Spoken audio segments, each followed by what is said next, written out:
सुलहरी साहब, बेहद शुक्रिया आपके वक्त का। कहिएगा, तरसीलाते ज़र में इजाफा हमारे लिए बड़ी आसानी होती है समझने के लिए, लेकिन एक आम आदमी जिसका हमेशा सवाल होता है महंगाई से मुतालिक, उसको समझाएं कि ये मुल्क के लिए कितना फ़ायदेमंद है और पाकिस्तान में रहने वालों की ज़िंदगी पर आगे चल के और मौजूदा वक्त में इसके क्या असरात मुरतब हो सकते हैं। देखिए, हमें जो भी चीज़ इंपोर्ट करना होती है वो फॉरेन एक्सचेंज में इंपोर्ट करते हैं। आप पेट्रोलियम प्रोडक्ट्स को देख लें, आप जो खुर्दनी तेल है, एडिबल ऑयल, उसको देख लें, या जो केमिकल है, इंडस्ट्रियल मटेरियल है। इवन इस वक्त अगर हम कोविड की वैक्सीन जो है वो खरीद रहे हैं, तो जो चीज़ भी पाकिस्तान बाकी दुनिया से खरीदता है वो रुपयों में नहीं खरीदता, वो डॉलर्स में खरीद रहा होता है। उसकी पेमेंट जो है बैन अल-क़ौमी करेंसीज में करना होती है। तो इसलिए हर मुल्क के पास अपने करेंसी का ज़ख़ीरा होना ज़रूरी होता है। अगर ये नहीं होगा तो रुपये की कीमत जो होती है वो गिर जाती है, क्योंकि फिर पाकिस्तान को बाहर आलमी ओपन मार्केट से डॉलर जो है वो परचेज करना पड़ रहे होते हैं, जो कि हुकूमत को अपनी अदायगियाँ करना होती हैं। जैसे कि तेल की अदायगियों के लिए तेल की कंपनियों को डॉलर जो है ओपन मार्केट से परचेज करना होते हैं। तो जब रेमिटेंसेस आती हैं तो उसका मतलब ये होता है कि आपके पास स्टेट बैंक के पास, कमर्शियल बैंक के पास डॉलर्स आ रहे हैं, और वो डॉलर्स जो हैं वो दो तरह से पाकिस्तान में रहने वालों की मदद कर रहे हैं। एक तो डायरेक्ट मदद है, जो कि जो लोग वो रकूम भेज रहे हैं अपने अहल खाना को, उनको पैसे मिल रहे हैं, उससे इकनॉमिक एक्टिविटीज़ जनरेट हो रही हैं। लेकिन दूसरी जो इम्पोर्टेंट चीज़ ये है कि ये वो डॉलर्स हैं, ये वो फॉरेन एक्सचेंज है जो कि फिर स्टेट बैंक अपने पास उसको रिजर्व में रखता है, कमर्शियल बैंक अपने रिजर्व में रखते हैं, और वो पाकिस्तान की करेंसी की स्टेबिलिटी का ज़रिया बनते हैं। इसी तरीके से पाकिस्तान को जो अपने बैरूनी कर्जे हैं, जब उनकी अदायगी करना होती है, उन पे मार्कअप की अदायगी करना होती है, तो अगेन क्योंकि वो फॉरेन करेंसी में करना होती है, तो जो रिजर्व्स होंगे अगर वो हमारे पास होंगे तो हमारा जो नाजरीन ने अक्सर सुना होगा जिसको करंट अकाउंट डेफिसिट कहते हैं कि जी डॉलर्स आए कितने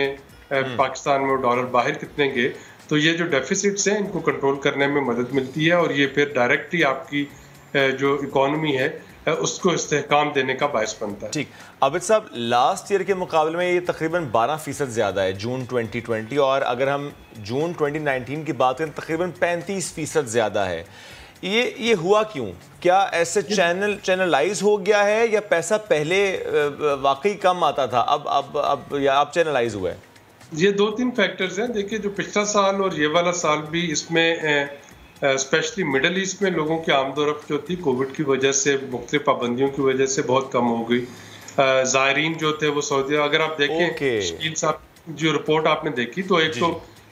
आपने देखा कि मिडल ईस्ट, सऊदी अरब और यूएई से आपका मेजर चंक आ रहा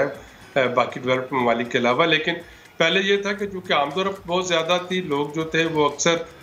स्पेशली उम्रा करने गए, हज करने गए, ज़ियारत पे गए, या वैसे कोई छुट्टी आ रहा है मिडल ईस्ट से, आते दफ़ा वो 5-6 और लोगों के पैसे जो है अपने गांव के वो साथ लेते आए। तो एक तो ये चीज़ थी जो कि अब वो बंद हो गई है। दूसरा जो था कि फाटफ के कवानीन की जो इम्प्लीमेंटेशन हुई पाकिस्तान में, तो वो जो इनफॉर्मल मैकेनिज़्म थे पैसे भेजने का, हुंडी, हवाला, उस पर काफ़ी हद तक काबू पा लिया गया है, और वो सारे पैसे अब चैनलाइज हो रहे हैं आपके इसमें बैंकिंग की तरफ। और तीसरी चीज़ ये है कि इस वक्त जो रोशन डिजिटल अकाउंट्स और बाकी जो पाकिस्तानी बैंक्स ने ऑनलाइन जो मुख्तलिफ सहूलियात फराहम कर दी, तो जाहिर है कि अगर मैं बाहर बैठा हूँ और मुझे पैसे भिजवाने हैं तो मैं तो 2-3 चीज़ें सिर्फ देखता हूँ कि वो सस्ता हो, मुझे उस पर कोई फीस ना देनी पड़ रही हो, मेरे पैसे जो हैं वो सिक्योर हो और वो जल्दी मिल जाए मेरे घर वालों को। और अगर ये फैसिलिटी जो है ये पाकिस्तानी बैंक्स ने ऑफर करना शुरू कर दी है, तो फिर मैं हुंडी या हवाला या किसी और ज़रिए के पैसे भेजने की बजाय मैं प्रेफर करूंगा कि मैं सिक्योर ज़रिए से पैसे भेजूं। तो ये चीज़ें जो है ये काफ़ी सारा इफेक्ट डाल रही हैं, पॉजिटिव इफेक्ट डाल रही हैं। ये जो हुंडी हवाला का आपने जिक्र किया सर, इसमें कितना % शेयर होगा? देखिए, on top of my head शायद मैं आपको इसके शेयर नहीं बता सकता, लेकिन ये ये देखें ना कि ये जो आपकी 24% इंक्रीज हुई है, तो अगर आप इसमें कोविड का फैक्टर इस्तेमाल कर लें कि जी शायद 10-12% जो है वो कोविड की वजह से, जो पिछले साल ईयर टू ईयर इंक्रीज हुआ है, तो वो तो कोविड की वजह से हुआ ना। हुंडी वाला का फैक्टर जो है वो तो एक दफ़ा आ गया कि अब लोग जो है वो बैंकिंग चैनल और फॉर्मल चैनल के जरिए पैसे भेजना शुरू हो गए। तो हम सेफली कह सकते हैं कि अगर ये 24% इंक्रीज है 2019 के मुकाबले में, तो इसका 50% जो है ये हुंडी हवाला से अब रेगुलराइज होकर बैंकिंग चैनल के जरिए आ रहा है, और तकरीबन 50% वो है जो कि लोग बाई हैंड लेके आते थे अपने अजीज़ो कारब के लिए या दोस्तों के पैसे, जो कि अब कोविड की सफरी रिस्ट्रिक्शंस की वजह से वो नहीं आ रहे। लेकिन अल्लाह करे कि जब ये सफरी रिस्ट्रिक्शन हटती हैं तो फिर एक क्लियर पिक्चर आपके सामने आ जाएगी, क्योंकि फिर दोबारा से जो उम्रा और हज जो ज़ायरीन जो है, जब उनकी आमदोरफ्त का सिलसिला शुरू होगा या यूएई से लोगों का सफ़र जब शुरू होगा, तो फिर देखा जाएगा कि आपका कितने % जो था वो हुंडी हवाला से था और कितने % है जो कि कोविड की वजह से बैंकिंग चैनल के जरिए आना शुरू हो गया। ठीक, इसके अलावा भी कोई अहम फैक्टर हो सकता है सर, जैसे पाकिस्तान की डेट प्रोफाइल का चेंज होना, क्या इसका भी अहम रोल हो सकता है? जो डेट पेमेंट्स रिशेड्यूल होती हैं उससे भी कोई इम्पैक्ट होता है उसका? जी देखिए, जो रेमिटेंसेस आती हैं, जो तारकीन वतन पाकिस्तान पैसे भिजवा रहे होते हैं, उनको तो अपने वतन में पैसे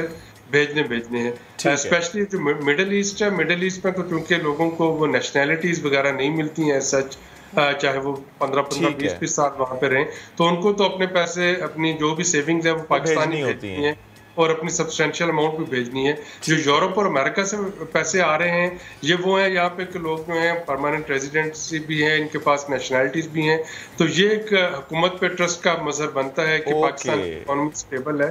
तो लेकिन जो मिडिल ईस्ट के पैसे हैं वो तो रिस्पेक्टिव ऑफ द फैक्ट वो आने ही आने होते हैं, जो भी हालात है, क्योंकि वहाँ पे उन लोगों को नेशनैलिटीज तो मिल नहीं सकती हैं। ठीक है, और उसमें ज़रा एक अहम फैक्टर ये बिल्कुल रहा है कि चूंकि कोविड रिस्ट्रिक्शंस की वजह से जब कोई आ ना सके तो पैसे तो उसने भिजवाने होते हैं घर वालों के लिए, और चूंकि बात हो रही है कि सऊदी अरब से, कुवैत से, कतर से, यहाँ से ज़्यादा ये रेमिटेंसेज आई हैं, तो उसका मतलब यही है कि कोविड रिस्ट्रिक्शंस की वजह से ये पैसा प्रॉपर चैनल से यहाँ पर आया है। Thank you very much.